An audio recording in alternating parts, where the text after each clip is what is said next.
Bismillahirrahmanirrahim. Assalamualaikum warahmatullahi ta'ala wabarakatuh. Alhamdulillahirrabbilalamin. Wassalatu wassalamu ala ashrafil anbiya wal mursalin wa ala alihi wa sahbihi ajma'in. Alhamdulillah, kita merafakkan kesyukuran kepada Allah subhanahu wa ta'ala dengan limpah kurnia daripada Allah. Hari ini tuan-tuan, kita masuk kepada hari Rabu 13 Mei. Kita menyambung siri Khulafa Ar-Rasyidin kita. Hari ini kita masuk ke episod yang ke-14 insya-Allah. Muslimin muslimat yang dirahmati Allah, saya nak sambung lagi kisah yang telah kita bicarakan kemarin-kemarin tu. Hari ini kita masuk episod ke-14, terusnya apa yang berlaku.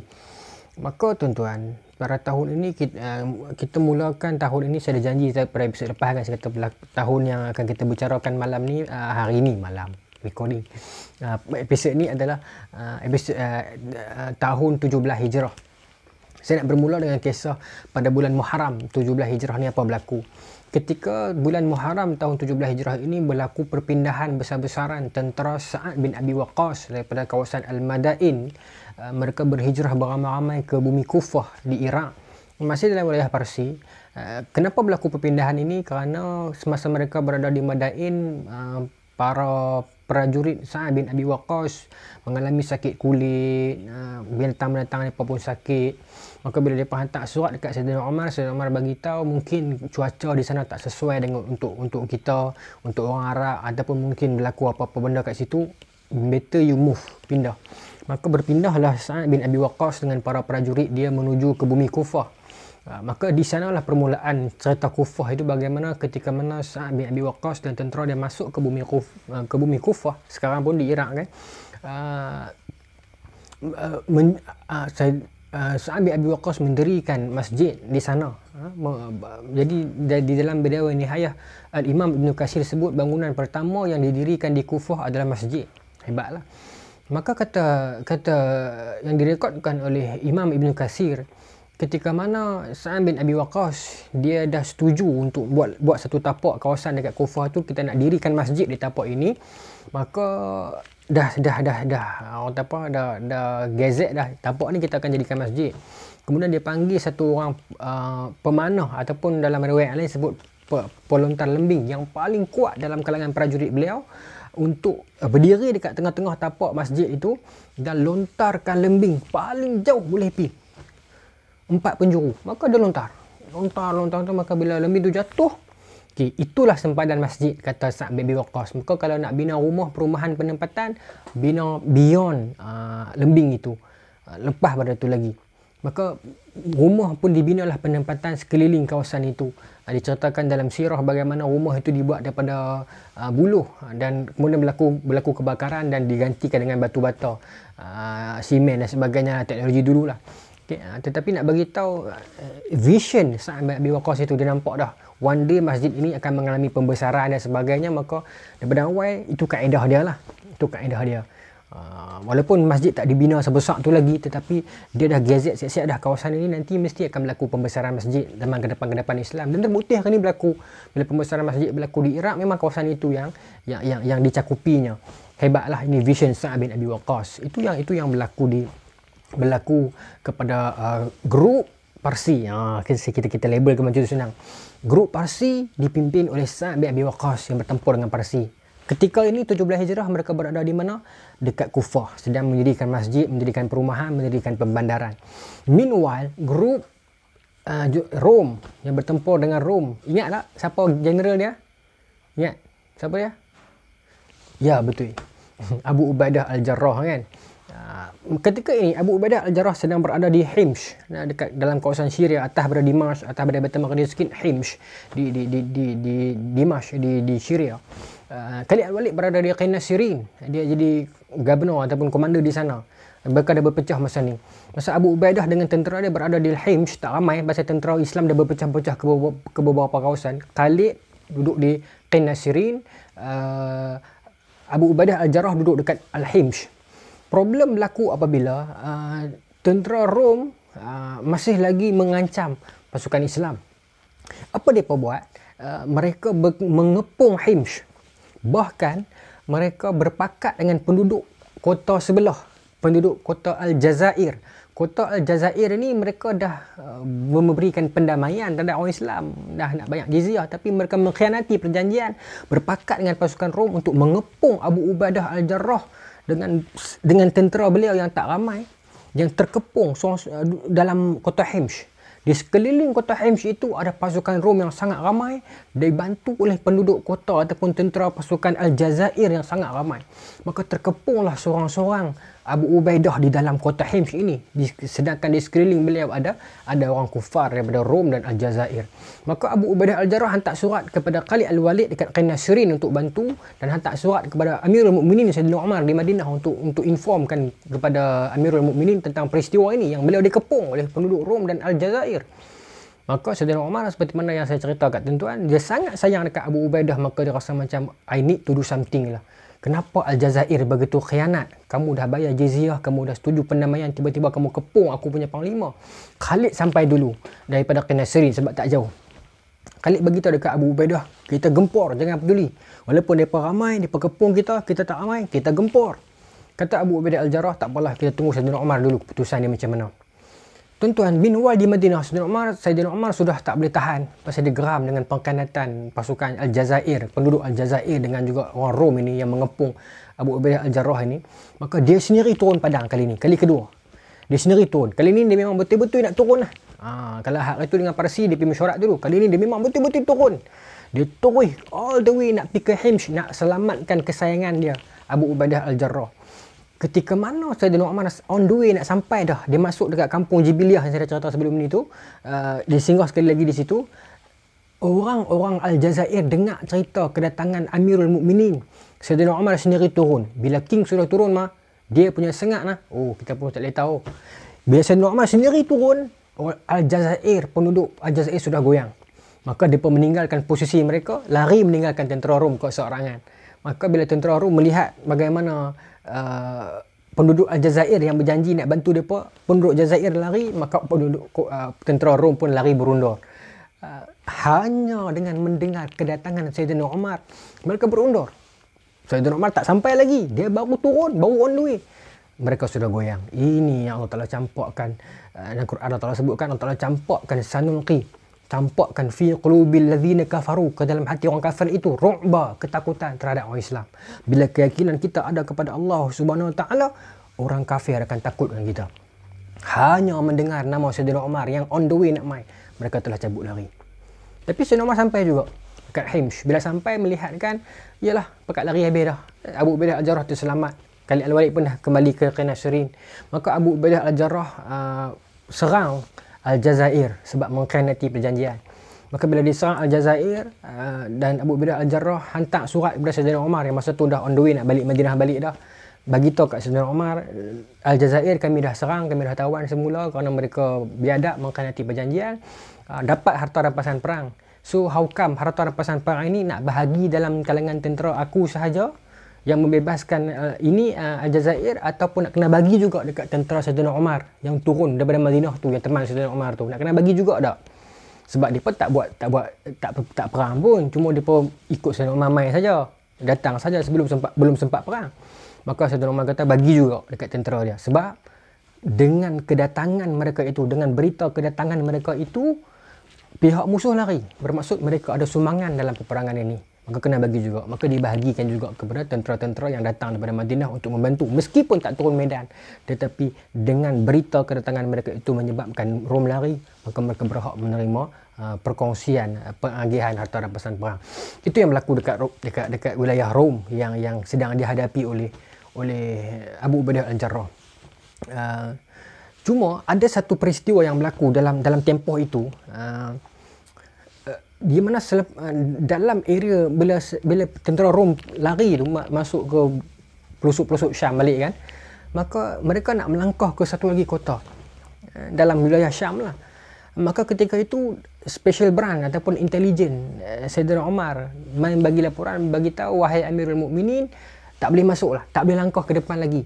Rom dah lari ke dalam, tapi kita jangan masuk lah, meskipun kita ada peluang. Sebab dalam kota itu sekarang sedang berlaku wabak ta'un yang sangat dahsyat. Disebut sebagai wabak ta'un Al-Amawaz yang sangat dahsyat. Maka Sayyidina Umar bincang dengan Muhajirin dan Ansar, para sahabat Nabi, kita nak masuk ke tak mau. Maka mereka berbincang. Maka Sayyidina Umar akhirnya memberi keputusan, kita tak payah masuk lah. Pull back. Tak payah masuk ke kota ini. Sebab tu Sayyidina Umar balik tu. Okay, tak payah masuk ke kota ini. Maka bila kata tak payah masuk, Abu Ubaidah Al-Jarrah ketika tu dia yang tak puas hati lah. Dia kata kat Sayyidina Umar, pasal apa tak payah masuk? Mereka yang menyerang kita dulu. Sekarang mereka dah lari ketakutan. This is our chance. Kita serang saja. Masuk, jangan betuli. Sayyidina Umar kata, ada wabak tahun. Nak masuk macam mana? Maka kata Abu Ubaidah Al-Jarrah, dia rakamkan dalam Musnad Ahmad. Imam Ahmad riwayat daripada Waqi' bin Al-Jarrah, guru yang hebat daripada guru. Disebutkan kisah ini, saya baca hadis tu. Kata Abu Ubaidah Al-Jarrah, atunafiru min qadrillah ya amirul mu'minin. Adakah kamu nak lari daripada takdir Allah? Kalau takdir Allah menetapkan tahun di situ, masuk sajalah. Kenapa kita nak mengundur? Kenapa kita nak lari? Nak larikah daripada takdir Allah? Atunafiru min qadrillah ya amirul mu'minin. Nak larikah kamu daripada takdir Allah? Saudara senyum, dia kata, "Naam, ya. Lakin nafiru min qadrillah ila qadrillah." Betul. Tetapi kita lari daripada takdir Allah yang satu, kita akan masuk ke takdir Allah yang satu lagi. Kita keluar daripada takdir Allah yang ini, kita akan masuk kepada takdir Allah yang ini. Kita takkan boleh lari daripada takdir Allah. Hanya sebab tak masuk ke dalam kota yang penuh dengan wabak itu bukan kerana takut takdir, tetapi kita sekadar masuk ke takdir yang satu lagi. Itu Sayyidina Umar membagi perumpamaan yang cukup baik kepada Abu Ubaidah Al-Jarrah. Dan kata-kata Sayyidina Umar ini bersandarkan hadis yang sebut tadi dalam Musnad Ahmad, yang dibicarakan oleh juga para sahabat yang menukilkan pula hadis ni kepada Abu Ubaidah Al-Jarrah, bagi tahu atas dalil apa Sayyidina Umar buat keputusan itu. Hadis daripada Nabi SAW, Nabi sebut, tuan-tuan boleh cek hadis ni dalam Musnad Ahmad, disebutkan Nabi kata, popular hadis ni, iza sami'tum bi ardin, bila mana kamu mendengar tentang ada berlaku satu wabak dekat sesuatu negeri, fala taqdamu fiha, jangan kamu masuk ke negeri itu. Wa iza waqa'a bi ardin wa antum fihi, dan kalaulah berlaku satu wabak dalam sesebuah negeri, wa antum fihi, dan kamu berada dalam negeri itu, wa antum fiha, kamu berada dalam negeri itu, fala takhruju firaran minhu, janganlah kamu keluar daripada negeri itu. Ini hadis Nabi SAW, hadis sahih. Nabi kata, kalau kamu mendengar satu-satu wabak dekat satu-satu negeri, jangan pergi. Tetapi kalau kamu duduk dalam satu negeri itu, dah ada wabak dah, jangan keluar. Ini konsep yang Nabi SAW bagi tahu dekat kita. Ini satu konsep yang kita boleh sebut sebagai kuarantin. Yang hari ini kita sebut sebagai kuarantin. Iaitu kalau kita dah terkena wabak itu, jangan keluar. Kuarantin diri, self kuarantin. Seperti mana yang kita buat di Malaysia sekarang, PKP, seluruh dunia buat. Hadis Nabi SAW telah sebut awal lagi. Kaedah itu. Meskipun zaman itu belum ada Kementerian Kesihatan dan so on. Tetapi Nabi dah nampak awal dah benda tu. Kalau orang terkena wabak, jangan keluar. Duduk dalam kawasan wabak, jangan keluar. Self quarantine. Tetapi kalau belum kena, terdengar ada kawasan tersebut terkena wabak, jangan masuk kawasan itu. Itu yang sekarang kita buat zon merah, zon jingga, zon hijau tu kan. Nabi SAW dah sebut lama dah. Hebat Nabi SAW. Maka dari segi hadis inilah, kaedah inilah yang ulama ambil pendekatan menyetujui apa yang kerajaan buat. Social distancing, kemudian ada zone, labeling zon-zon, kemudian ada kuarantin. Itu tidak bertentangan dengan syarak dan tidak bertentangan dengan agama. Bahkan ada hadis SAW sendiri. Nabi sendiri sebut dalam hadis tentang kaedah tersebut bila berlaku wabak. Baik, maka Sayyidina Umar pulang ke Madinah. Namun wabak itu berlaku pada tahun 17 Hijrah ini, dia merebak dengan sangat dahsyat. Dia telah ialah mungkin orang Islam mengamalkan kuarantin, tapi orang Rom yang keluar ramai tak boleh kawal kan. Maka wabak itu menular, menyerebak sangat dahsyat. Maka sampai berita itu sampai kepada Sayyidina Umar bahawasanya wabak tadi itu telah pun dah masuk ke kawasan Abu Ubaidah Al-Jarrah. Maka Sayyidina Umar dengar cerita itu, terus dia hantar surat kepada Abu Ubaidah Al-Jarrah. Surat itu menarik lah. Surat itu menarik. Diceritakan kisah ini oleh Abu Musa Asy'ari. Dikatakan Sayyidina Umar terus tulis surat. Bila dia dengar cerita wabak itu telah sampai ke tempat Abu Ubaidah Al-Jarrah, terus cepat-cepat Sayyidina Umar tulis surat kepada Abu Ubaidah. Surat itu dihantar kepada dia, dan bila Abu Ubaidah buka surat itu dekat Syam, Sayyidina Umar tulis kata bahawa, wahai Abu Ubaidah, kalau aku ada perkabaran, aku ada niat, aku ada hajat yang nak diberikan kepada kamu, ada something. Ini arahan, bukan permintaan, kata Sayyidina Umar. Ini arahan. Kalau kamu menerima surat ini siang, jangan tunggu malam, terus balik ke Madinah. kalau kamu menerima surat ini malam, jangan tunggu siang, terus pacu kuda pulang ke Madinah as soon as possible. Ini arahan. Abu Ubaidah Al-Jarrah bila mana dia baca surat tu, dia faham dah, dia kenal dah Saidina Umar, dia tahu Saidina Umar sayang dekat dia. Dan dia kata ini bukan arahan, ini maknanya dia sayang kat aku ni, dia nak selamatkan aku daripada wabak ni, tapi aku tak boleh lari. Hadis Nabi tadi kan, fala takhruju firaran minhu, jangan keluar daripada negeri itu. Maka dia tulis surat pada Saidina Umar, sedihlah surat ni, dia beritahu dia minta maaf, semua tu lah.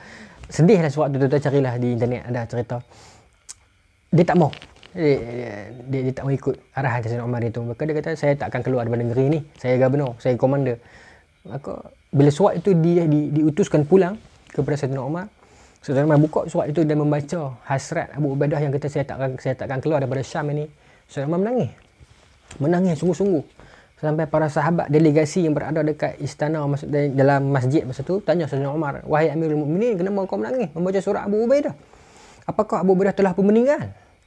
Maka kata Saidina Umar, belum, tapi dia akan meninggal. Saidina Umar faham dah, kalau macam Abu Ubaidah tak mau balik ni, ada something, mungkin dia telah dijangkiti dan sebagainya. Maka menangis Saidina Umar sebab mengenangkan dia tak dapat lagi jumpa adik kesayangan dia ni kan.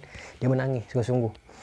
Meanwhile, Abu Ubaidah Al-Jarrah beritahu dekat para sahabat yang berada di sana, bergerak, berpindah masuk ke kawasan yang jauh sikit, pergi ke zon yang kurang wabak. Tak ada buat apa dah, wabak dah menyerebak penuh dah, tapi bergeraklah ke bukit-bukit macam tu.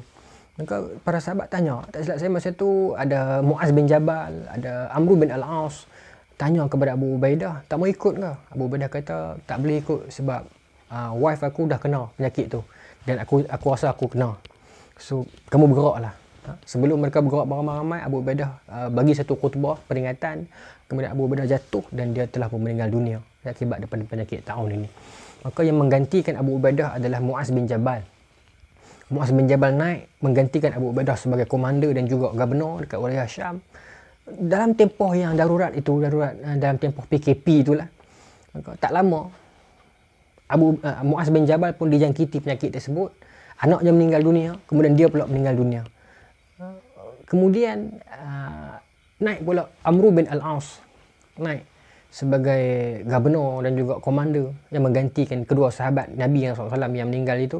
Maka dia dapat satu ilham. Dia kata ayat dia ni terkenal, direkodkan oleh para ulama dan disebut juga oleh para ustaz. Saya juga pernah sebut sebelum ni dalam ceramah saya dalam bab PKP ni. Amr bin Al-As datang dengan satu idea. Dia kata apa? Wabak ini merebak umpama api. Wabak ini merebak umpama api. Jadi untuk pastikan api itu tidak merebak dan terputus, kita kena berpindah ke gunung-gunung dan duduk di tengah-tengah gurun dan amalkan social distancing. Dia tak sebutlah social distancing, cuma dia bagi tahu kena jarakkan diri dengan orang lain. Sebab selagi mana kita ada body contact, selagi itu wabak ini akan terus merebak. Wow. Amr bin Al-As bukan ada sijil medik, bukan Kementerian Kesihatan ke apa, bukan. Tapi dia telah lebih dahulu faham makna social distancing dan keperluan social distancing. Bahkan analogi yang dibawa oleh Amr bin Al-As cukup menarik hari ini. Kalau hari ini pun boleh apply analogi itu. Wabak ini merebak umpama api. Selagi mana ada tempat dia boleh sambar, dia akan sambar. The only way to solve this wabak adalah dengan mengamalkan social distancing. Kata Amr bin Al-As, jarakkan diri. Buat kemah di tengah padang pasir, naik di bukit-bukit, pastikan ada jarak antara kita agar api tadi itu dapat dipadamkan. Maka alhamdulillah wabak itu dalam wilayah Syam dapat di slow down kan, dan akhirnya dia pelan-pelan surut. Namun dia merebak ke tempat lain lah. Dia pergi ke Mesir and so on. Dia merebak kawasan lain dan sampai melewati kawasan-kawasan ke bumi-bumi barat dan berlakulah macam cerita sebelum ni tu. Tapi kehebatan vision oleh yang disebutkan Amr bin Al-As itu, dan memutuskan rantaian itu penting, memutuskan rantaian itu, social distancing yang diamalkan oleh para sahabat Nabi SAW dalam tahun Al-Amawas yang berlaku pada tahun 17 Hijrah. Kemudian tuan-tuan, kalau ada masalah saya nak sambung lagi, dalam tahun ini juga Khalid Al-Walid dia ada satu perkara yang dia buat yang menyebabkan dia dipecat. Tapi minta maaf lah saya terlajak. yang Khalid buat ni sebelum tahun lagi. Sebelum tahun saya telajak tadi tu. Saya ingat saya nak cerita juga. Dia dipecat sebab Khalid dekat Nasrin tu dia pi buka satu kota lain, kota Syafi'ah, saya rasa silap sebut, As-Saifah. As-Saifah. Wilayah Rom, kota besar Rom, tapi tak ada orang masa tu. Orang Rom dah lari dah. Tuan-tuan, saya kena ulang lah. Cerita ni sebenarnya berlaku sebelum Abu Ubaidah syahid, wafat tadi. Saya cuma terskip tadi. Maka Khalid dia pergi masuk kota tu dengan seorang sahabat dan dia dapat harta yang sangat banyak, luar biasa banyaknya. Tapi benda tu dia pergi tak ramai dengan 3-4 orang komando dia je. Bukan atas arahan rasmi kerajaan. Tapi Khalid berniat baik lah sebab kota tu dah ditinggalkan, dia ambil harta rampasan perang itu, kemudian dia menyerahkan kepada kawan-kawan dia. Dan datang seorang lelaki yang bernama Allahumma salli ala Muhammad, Al-Ash'as bin Qais. Al-Ash'as bin Qais ni saya tak sure dia ni macam mana status dia, tapi dia minta bantuan kepada Khalid Al-Walid. Khalid Al-Walid bagi dekat dia 10 juta, disebutkan dalam Bidayah Nihayah. Maka berita ini sampai dekat Sayyidina Umar. How come Khalid boleh ada duit sebanyak itu, sampai 10 juta bagi kat one person? Maka Sayyidina Umar hantar surat dekat Abu Ubaidah, suruh tangkap Khalid, keluarkan jubah serban dia, lucutkan serban dia, ikat serban dia itu, ikat tangan dia dengan serban dia tadi, dan soal di depan orang ramai. Maka Abu Ubaidah buat benda itu di masjid dekat Syam. Dan Abu Ubaidah mengingatkan Khalid, dia kata, aku buat ni bukan kerana niat jahat, hanya sekadar perintah daripada khalifah. Khalid tak marah Abu Ubaidah. Maka Amirul Mukminin Sayyidina Umar kata pecat dia. Bila Khalid dipecat, Khalid dipecat oleh Sayyidina Umar. Pecat, totally pecat lah, bukan pecat sebagai komando. Pecat terus ni, daripada tentera. Jadi orang awam terus. Maka bila Khalid dah dipecat, dia pun balik ke Madinah. Bila dia balik ke Madinah, dia berjumpa dengan Sayyidina Umar. Maka Sayyidina Umar pun marah dia lah. Macam mana hang ni, selama ni hang duk berperang, macam mana hang kumpulkan harta, rupanya harta hang banyak sampai berpuluh juta, hang ada duit. Hang buat apa dengan duit banyak tu? Selama ni adakah hang ada apa, tipu duit rampasan perang? Macam mana hang boleh kumpulkan duit sebanyak itu? Sama tanya dia kan. Maka dia cerita balik, saya tak curi. Saya cuma kumpul harta-harta rampasan perang, selama ni saya ada banyak. Kemudian sebelum saya dipecat ni, saya masuk ke kota itu. Kemudian harta terlalu banyak kat kota tu, dan saya pergi bukan dengan tentera yang ramai, saya pergi dengan kawan 3-4 orang saja. Jadi harta tu kami kongsikan sama-sama kami. Datang Ash'as bin Qais ini minta bantuan, saya bagi. Maka Umar kata, aku sayang kat hang wahai Khalid, aku sayang, aku tegas tapi aku sayang. Tapi tindakan hang ini boleh buat fitnah, orang lain akan salah faham. Nanti kalau engkau buat macam ni, orang lain pun akan buat juga. Orang boleh bebas lah pergi buka kota mana-mana pun suka-suka hati, tanpa tunggu arah rasmi kerajaan, sebab boleh dapat duit. Jangan buat macam ni. Jadi Umar kata, aku pecat nang. Pecat bukan pecat sebagai komander, pecat terus daripada tentera. Jadi civilian, jadi orang awam dia. Khalid okey, dia tak marah Sayyidina Umar. Cuma dia terasa sikit lah. Sayyidina Umar pun berniat baik, dia tidak mau sewenang-wenangnya. Khalid ni dah banyak kali dah dia buat tindakan sewenang-wenangnya. Maka kali ni Umar tak bagi chance, pecat terus jadi orang awam. Maka tuan-tuan, bila Khalid bin Al-Walid dipecat, kecoh lah Mekah dan Madinah sebab mereka terlalu sayangkan Khalid. Maka Umar terpaksa turun ke Mekah, menerangkan kepada orang ramai kenapa dia memecat Khalid Al-Walid, dan menerangkan tentang akidah kita. Janganlah kamu berpegang kalau Khalid ada mesti menang perang, rosak akidah. Jangan, ingat Allah yang bagi kita menang, bukan Khalid. Macam itulah, panjanglah cerita tu. Tapi Umar menenangkan, terpaksa turun padang, menenangkan orang Madinah, menenangkan orang Mekah, kerana mereka terlalu mengidolakan Khalid bin Al-Walid. Masa tahun ini jugalah, masa Sayyidina Umar berada di Mekah, orang Mekah mai jumpa Sayyidina Umar, minta agar kalau boleh nak bina penempatan di sekeliling Masjidil Haram. Penempatan yang macam homestay, yang macam hotel, untuk orang-orang yang kan Islam dah buka empayar luas. So kalau mereka nak main buat haji, tak ada tempat tidur. Maka Sayyidina Umar kata boleh buat.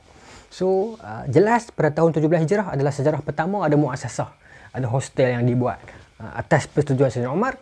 Tetapi Sayyidina Umar bagi syarat, musafir yang datang itu untuk mereka minum jangan cas duit, kena bagi belanja mereka minum. Sampai hari ni lah dia pada buat. Sebab tu kita duduk pergi Mekah, orang Arab duk bagi kita minum, belanja kita teh. Kan ingat tak sebelum kita sembahyang maghrib kan, dia betok tusun teh bagi kita minum. Mungkin mengamalkan benda tu lah. Hebatlah benda ni. Okey, itu 17 Hijrah. Dan tuan-tuan, dalam tahun ini juga dekat saya tak mahu sebut nama tempat lagi, tapi Mughirah, satu orang yang terkenal saya dah sebut sebelum ni, dia dipecat. Sebab ada satu peristiwa tuan-tuan, Mughirah ni dia governor. Dia bukan di Makkah Madinah ni, di tempat lain. Saya cerita dulu Mughirah ni. Kemudian satu ketika Mughirah ini dia dekat dalam office dia, office governor ni. Dalam office itu ada satu orang perempuan, nama dia Ummu Jamil. Ummu Jamil satu lagi ni, Ummu Jamil yang sangat cantik tapi dia janda. Dia rajin masuk ke office Mughirah ni. Tapi office Mughirah ni, pejabat pentadbiran Mughirah ni bukan ada Mughirah seorang. Pejabat dia yang juga rumah dia lah. Adalah sahabat-sahabat yang lain, pegawai-pegawai yang lain yang keluar masuk urusan pentadbiran. Tapi Ummu Jamil kerap pi masuk dalam tu. Dalam sirah sebut sebab dia suka belanja orang makan. Tapi satu ketika seorang lelaki ni nama Abu Bakrah. Abu Bakrah ni kalau tuan-tuan tengok dalam kitab hadis, dia disebut status dia sebagai mukhadram. Mukhadram ni nanti saya cerita apa maknanya. Satu ketika Abu Bakrah sedang duduk di rumah dia. Rumah dia Abu Bakrah ni bertentangan dengan ofis Mughirah bin Mughirah ni. Maka satu ketika angin bertiup petang tu, jendela dia terbuka ataupun langsir dia terselak. Maka dia pergi ke jendela dia nak tutup. Elok dia nak tutup, dia terlihat seberang jalan, nampak Mughirah punya rumah dan ofis ni. Tuan-tuan, esoklah kita cerita. Esok insya-Allah kita sambung. Apa yang Abu Bakrah nampak? Apa yang jadi lepas tu? Esok. Assalamualaikum warahmatullahi taala wabarakatuh.